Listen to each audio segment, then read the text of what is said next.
Welcome to HYDAC's Techbench series. Today we're taking a hands-on approach to understanding why knowing the condition of our oil is essential. It truly is the lifeblood of any hydraulic system.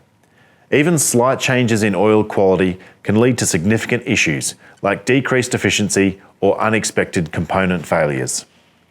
Damaging particles in hydraulic fluids are often smaller than what we can see with the human eye. So we need a way to analyse and check the condition of our oil to prevent damage to pumps, valves and actuators. Particle counters provide a way to implement fluid condition monitoring into your maintenance schedules and provides actionable information which quickly tells you the cleanliness level of your fluid.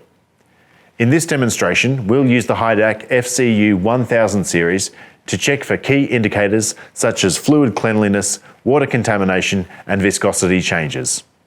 Notice how the compact, user-friendly design lets us quickly connect and analyse the oil right on site.